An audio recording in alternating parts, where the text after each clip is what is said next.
الحمد لله وكفى وسلام على عباده الذين اصطفى.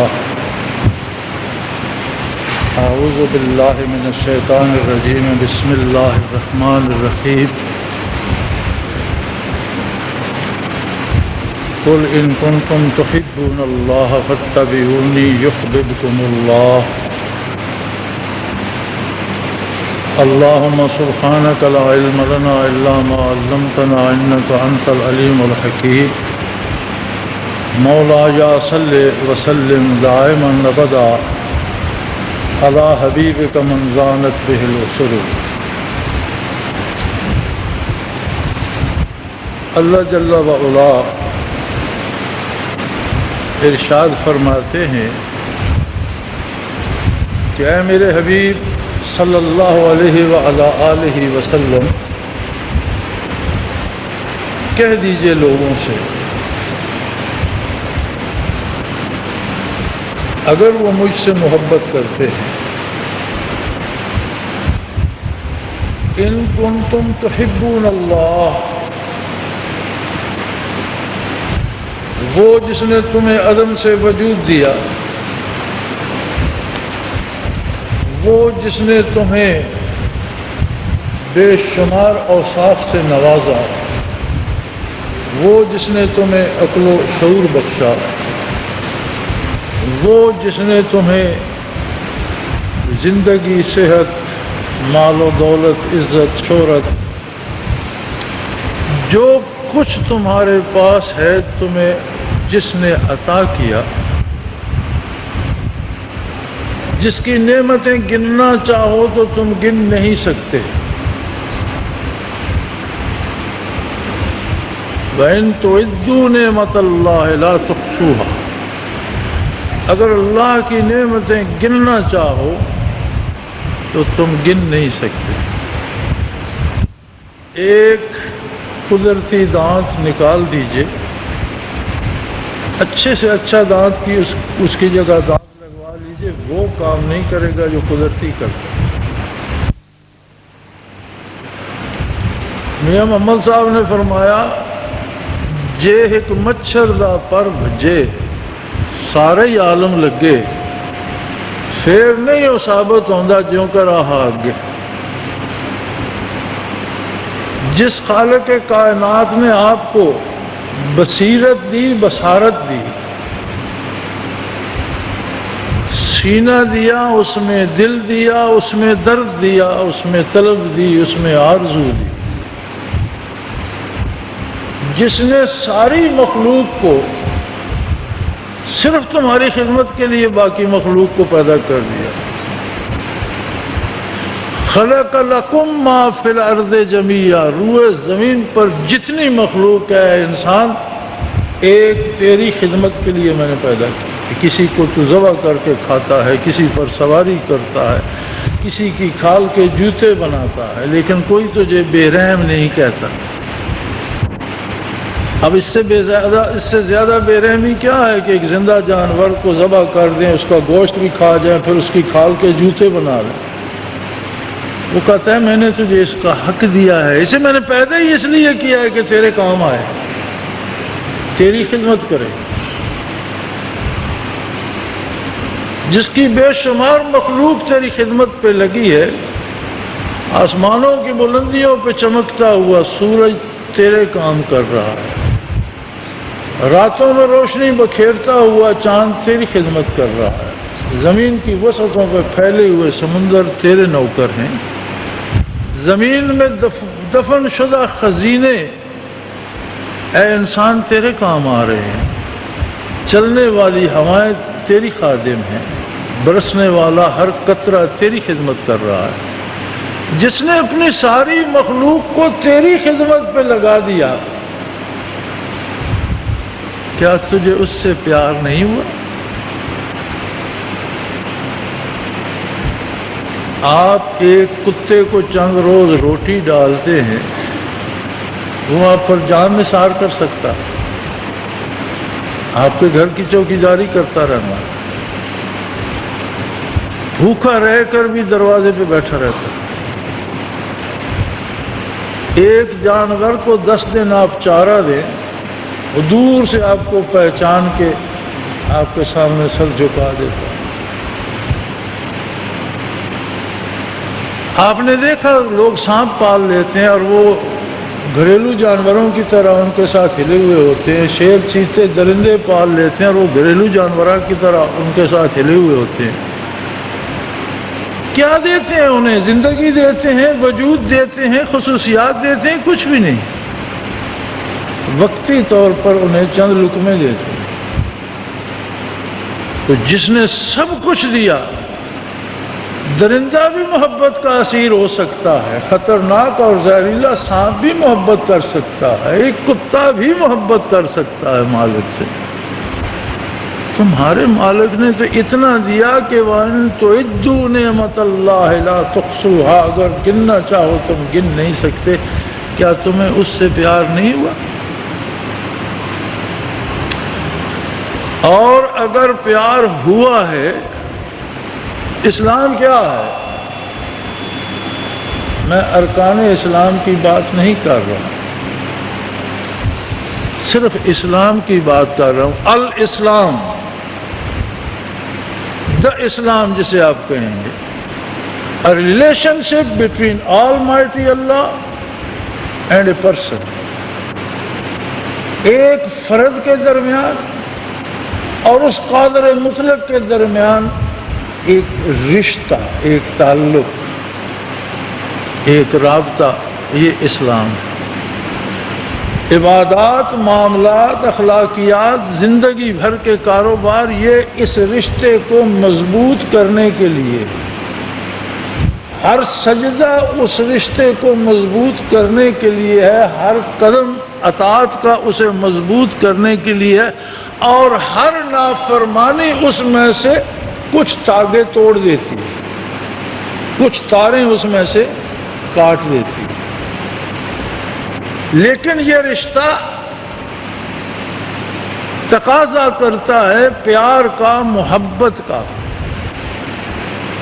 رشتے بوجھ بن کر تو نہیں رہے جا سکتے۔ اگر ہم والدین کو بھی بوجھ سمجھنا شروع کر دیں تو ان کے ساتھ باپ بیٹے والا رشتہ نہیں رہتا، حساب کتاب پہ بات آ جاتی۔ والدین اولاد کو بوجھ سمجھنا شروع کر دیں تو پھر اولاد اور والدین والا رشتہ نہیں رہتا، بات حساب کتاب پہ آ جاتی ہے کہ تم لاتے کیا ہو، دیتے کیا ہو، لے کیا جاتے ہو۔ یہی حال بھائی بھائی سے کرتا ہے کہ اگر دل سے پیار کا رشتہ نہ ہو تو پھر حساب کتاب پہ بات آ جاتی ہے۔ اللہ کریم حساب کتاب کا رشتہ نہیں چاہتے، وہ بھی وہ دل سے اٹھے ہوئے درد والا پیار چاہتے ہیں۔ فرماتے ہیں مجھ سے پیار ہے،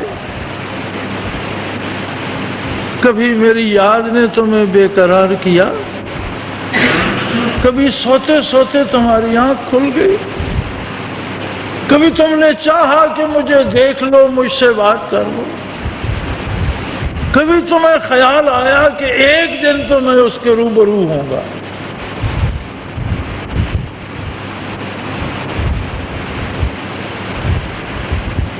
ہمارے گھرما صاحب ہوا کرتے تھے، کبھی کبھی تب آزمائی کرتے تھے شعروں میں، ان کا ایک شعر مجھے یاد رہ گیا کیونکہ بڑا شاید فنی اعتبار سے بڑا شعر نہ ہو لیکن اپنے مفہوم کے اعتبار سے وہ میرے دل میں اتر گیا۔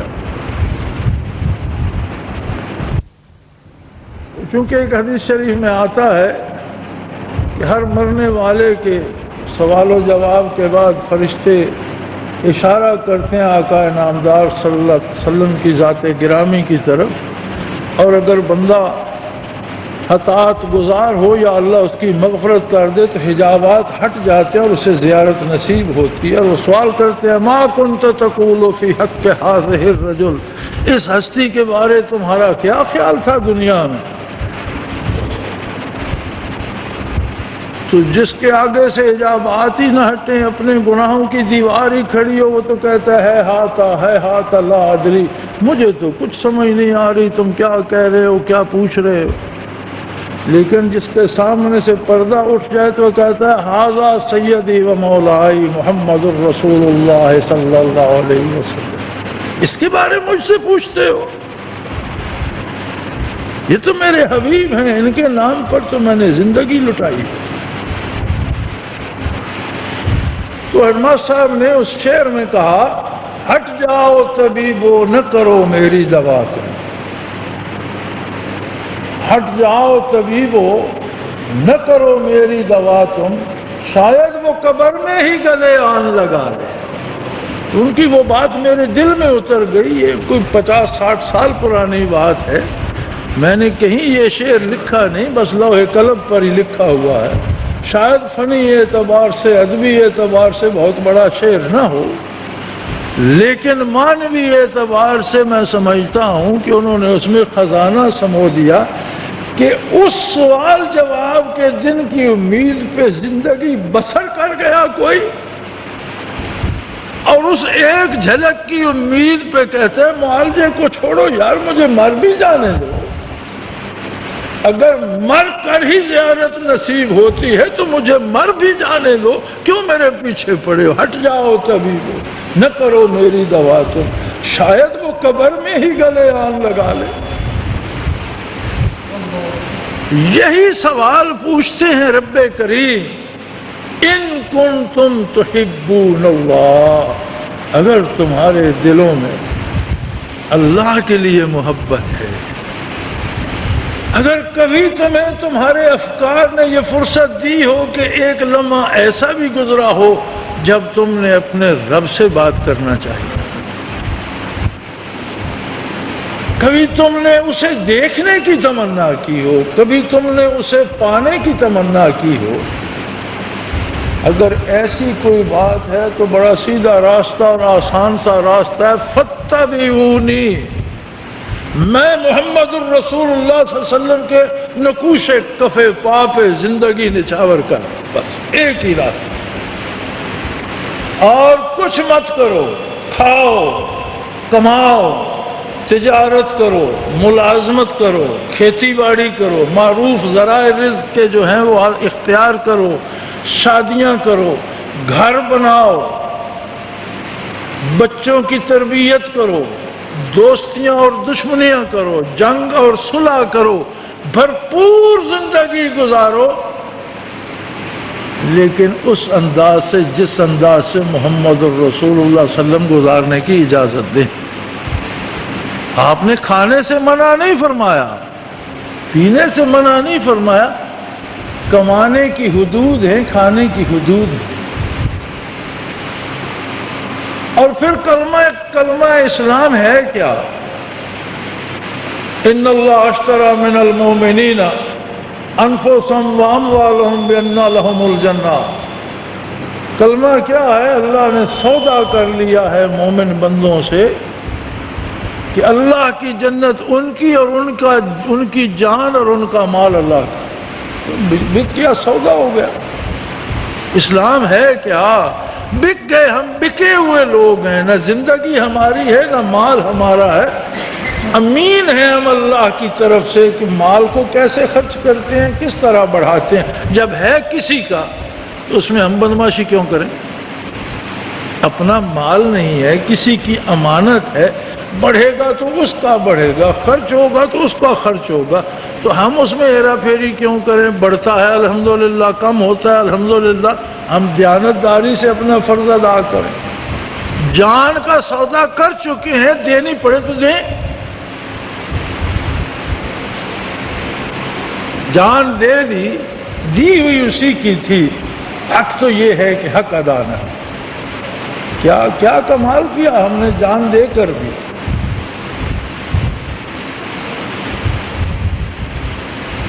تو یہ ملک اس محبت کی نشانی ہے، لوگوں نے بڑی قیمت ادا کی اس محبت کی، علماء نے کی، عمراء نے کی، سیاستدانوں نے کی، لیڈران کرام نے کی، واعظ قوم نے کی، اساتذہ نے کی، طالب علموں نے کی، لیکن ان سب سے زیادہ ان غریب بابوں نے کی جن کا سارا اثاثہ 2-4 بیگھے زمین ایک جوان بیٹا، ایک جوان بہو، کوئی جوان بیٹی، ایک دو پوتے پوتیاں، ایک بڑھیا، اور یہ بابا اس میں بادشاہ بن کے بیٹھا ہے، بڑا گھر ہے، بڑے سوکھے، اللہ کا شکر ہے۔ یہ عجیب قوم ہے۔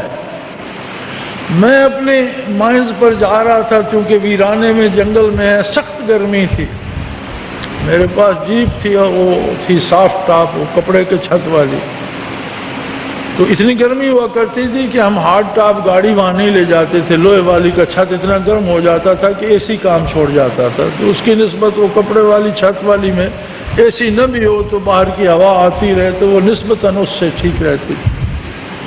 تو ایک بوڑھا کاشتکار ایک بلند پہاڑی سے اترا، اس سڑک، اس کے درمیان سے کچی سڑک گزرتی تھی اور نیچے پانی تھا، وہاں اس کے پاس 4-5 گائے تھیں، اس نے انہیں پانی پلا، واپس اوپر چڑھ رہا تھا اور سخت گرمی تھی، اوپر پہنچ گیا تو نیچے سے میری جیپ گزری۔ میری عادت ہے کہ راستے میں جتنے لوگ ملتے ہیں ان سے سلام دعا رکھتا ہوں، تو میں نے گاڑی روک کر اسے ہاتھ نکال کر السلام علیکم کیا، تو اس نے کہا بھائی جانا نہیں، میں ایسے نہیں چھوڑوں گا، میں ہاتھ میں لوں گا۔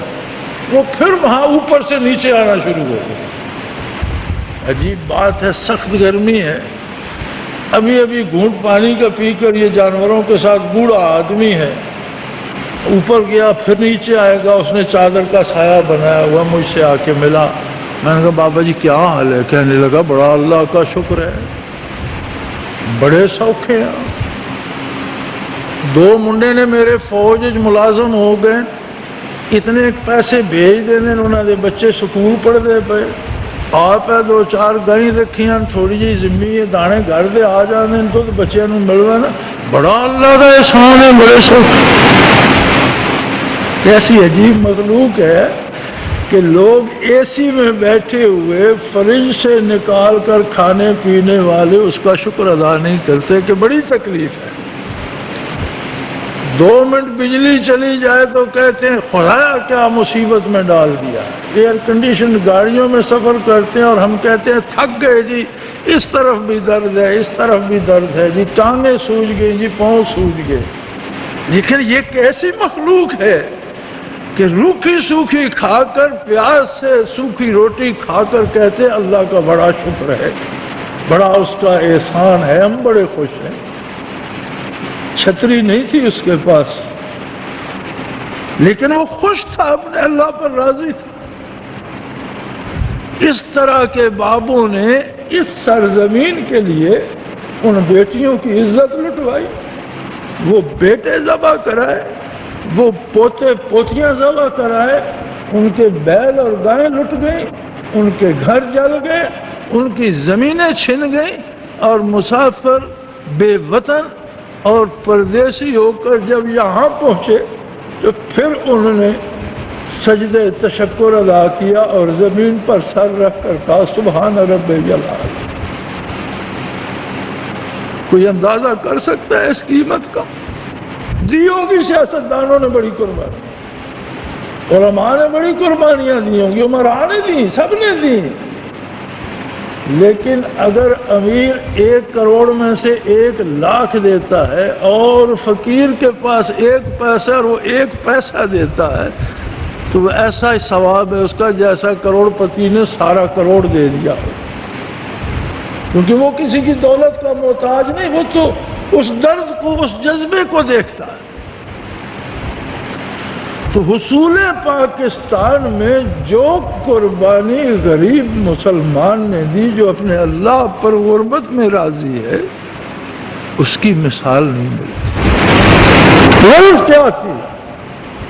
ایک ایسا خطہ زمین ہوگا جہاں ہم اپنے نبی صلی اللہ علیہ وسلم کے انداز کے مطابق زندہ رہ سکیں گے، جہاں کی سیاست حضور کے تابع ہوگی، جہاں کی عدالت آپ صلی اللہ علیہ وسلم کے تابع ہوگی، جہاں کا نظام تعلیم آپ صلی اللہ علیہ وسلم کی اداؤں کے تابع ہوگا، جہاں کا عدل و انصاف وہی ہوگا جو محمد رسول اللہ نے عطا فرمایا، اور ہم سر بلند و سرفراز ہو کر اقوام عالم سے کہہ سکیں گے اسے انصاف کہتے ہیں، اسے عدل کہتے ہیں، اور اسے انسانی معاشرہ کہتے ہیں۔ ہوا کیا؟ ہوا یہ کہ میں نے اس نصف صدی کو ان اپنی گناہگار آنکھوں سے گزرتے دیکھا ہے۔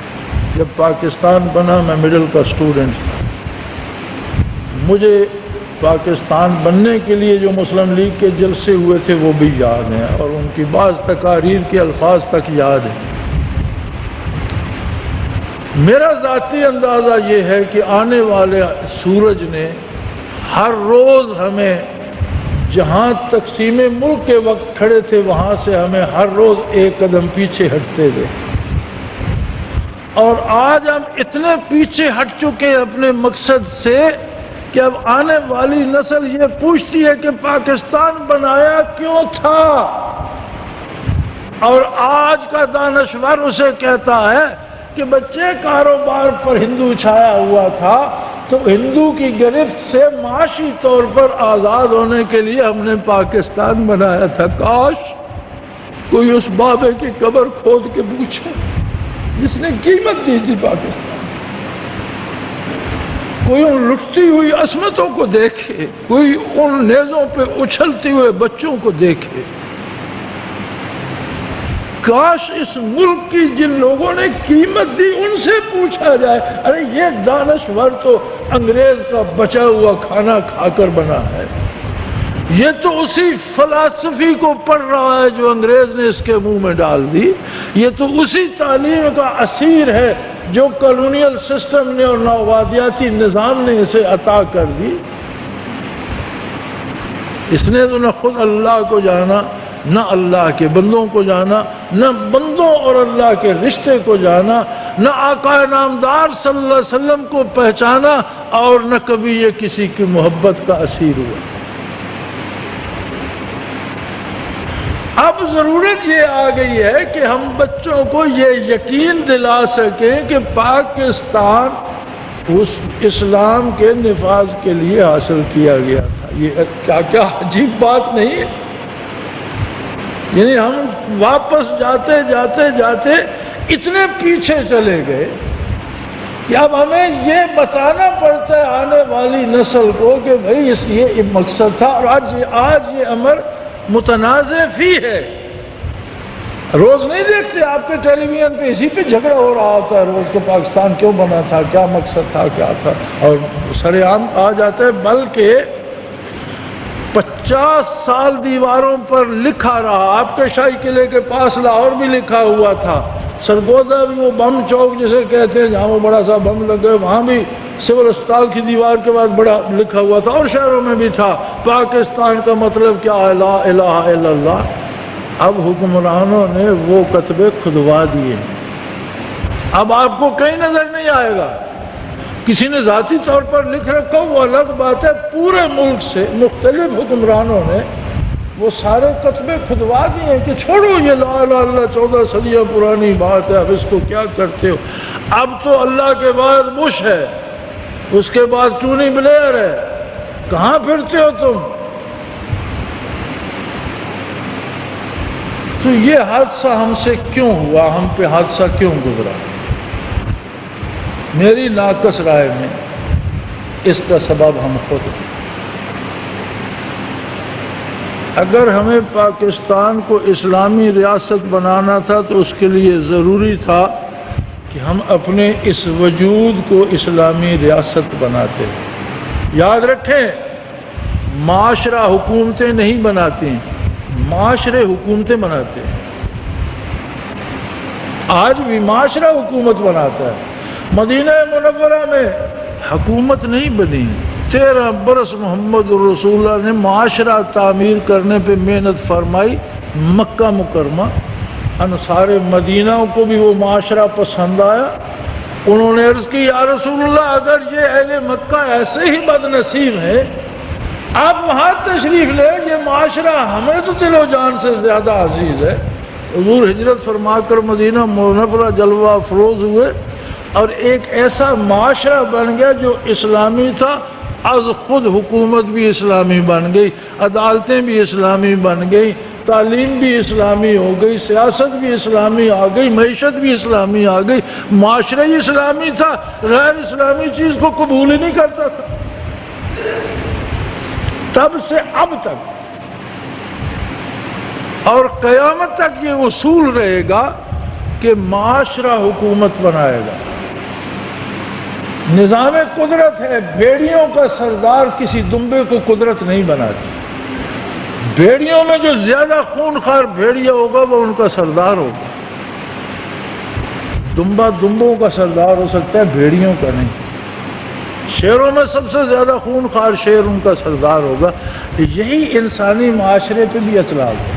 ہم 50 سال تحریکیں چلاتے رہے، جلسے کرتے رہے، جلوس نکالتے رہے، اسلام نافذ کرو، اسلام نافذ کرو، لیکن کیا جلوس کے شرکاء نے اپنے آپ پر اسلام نافذ کر لیا؟ اپنے معاملات اسلام کے مطابق کر لیے؟ یہ وہ خطہ زمین ہے جہاں میرے اندازے کے مطابق 3 میں سے 2 آدمی حاجی ہیں. صرف پاکستان کے حاجی اگر اصلاح پذیر ہو جاتے سارا معاشرہ بدل جاتا. میرے خیال میں ملک بھر میں تھوڑے لوگ ہوں گے جو کسی اہل علم کے ساتھ وابستہ نہیں، یا کسی مولوی کے پیروکار ہوں گے یا کسی پیر کے پیروکار. یہ مریدین اور علماء کرام کے عقیدت مند ہی اگر سدھر جاتے تو معاشرہ بدل جاتا. لیکن کہیں کچھ بھی نہیں ہوا. ایک شور ہوتا رہا حکومت کو اسلامی بناؤ. حکومت کن اجزاء سے بنتی ہے؟ حلوہ پاک ہونا چاہیے، لیکن حلوہ بنتا کس سے ہے؟ اس میں چیزیں کیا کیا ڈالی جاتی ہیں؟ چینی ہے، سوجی ہے، دودھ ہے، فلاں ہے فلاں. وہ چیزیں بھی کسی نے مہیا کی؟ خالی حلوہ بناتے رہے، احتجاج ہوتا رہا، جلوس نکلتے رہے، حلوہ پکاؤ حلوہ پکاؤ. کس چیز کا پکاؤ؟ حکومت بنتی ہے افراد سے، معاشرہ بنتا ہے افراد سے. افراد تو بگڑتی ہی چلے گئے. اب کیسا عجیب حال ہے کہ کسی کو کسی پر اعتبار ہی نہیں رہا.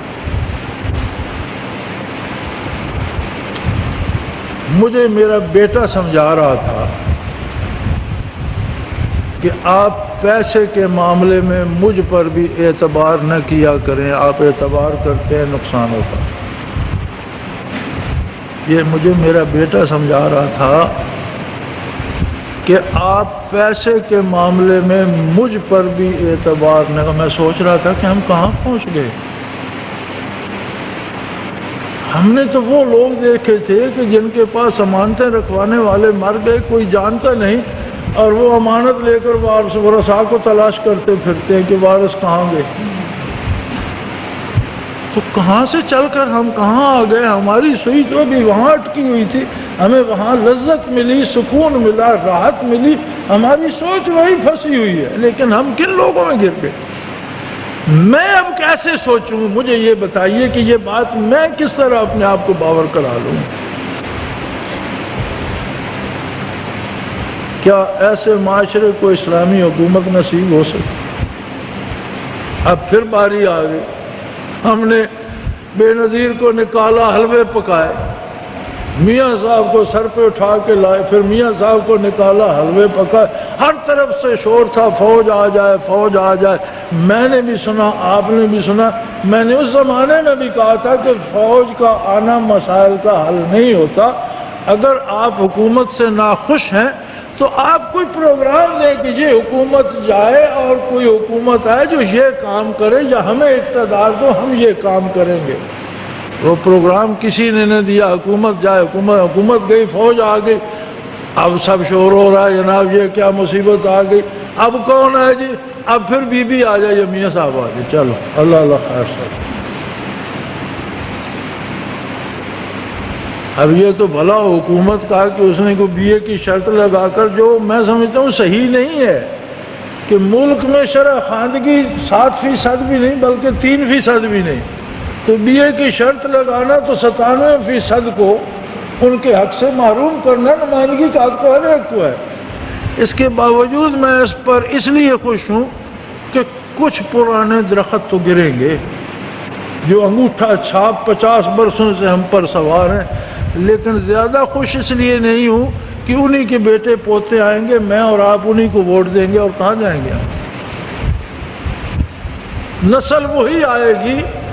خیالات وہی آئیں گے، ذہن وہی آئیں گے، سوچیں وہی آئیں گی، اس کا مطلب ہے کردار بھی وہی آئے گا۔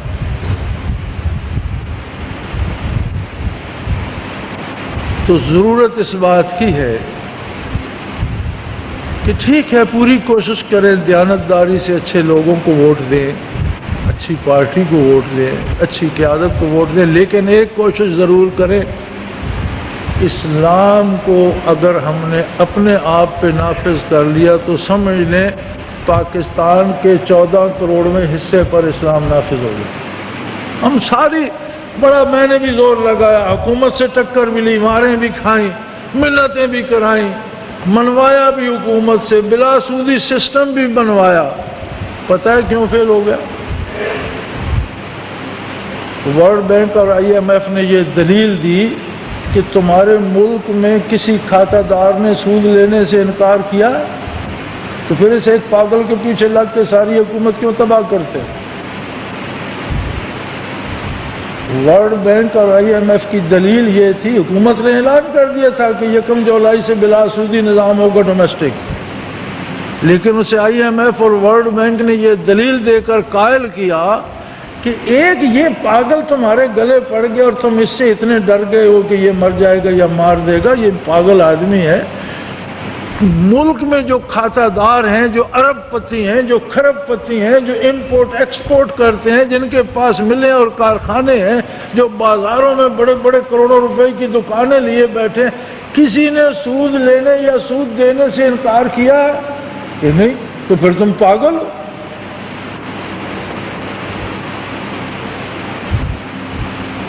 کہا یہ جاتا ہے، مجھ سے اخبار نویس پوچھتے ہیں آپ کی تحریک ناکام ہو گئی، میں نے کہا جی نہیں، تحریک اپنا کام کر گئی، اب اگر قوم ہی اسے نہیں چاہتی تو وہ تو اجر دینے والا تو جانتا ہے کہ کس نے کیا کیا، کس خلوص سے کیا۔ الحمدللہ میں 68 سے سن 68 سے انکم ٹیکس پے ہی ہوں اور آج تک انکم ٹیکس ادا کرتا ہوں۔ الحمدللہ میرے حساب پر آج تک کوئی سود نہیں ہے، بلکہ بینک والے مجھ سے سروسز چارجز لیتے ہیں، الٹا مجھ سے پیسے لیتے ہیں کہ ہم نے تمہارا اکاؤنٹ مینٹین کر رکھا۔ کیا یہ ممکن نہیں تھا کہ ہم جب سود کے خلاف جدوجہد کر رہے تھے تو مسلمان سود لینے دینے سے انکار کر دے؟ اب سارے لیڈروں کو بھی یاد آ گیا، جلسہ کرو سود کے خلاف، جلسہ نہیں کرو، سود کھانا چھوڑ دو یار، اس کے لیے کوئی تیار نہیں۔ تو میرے بھائی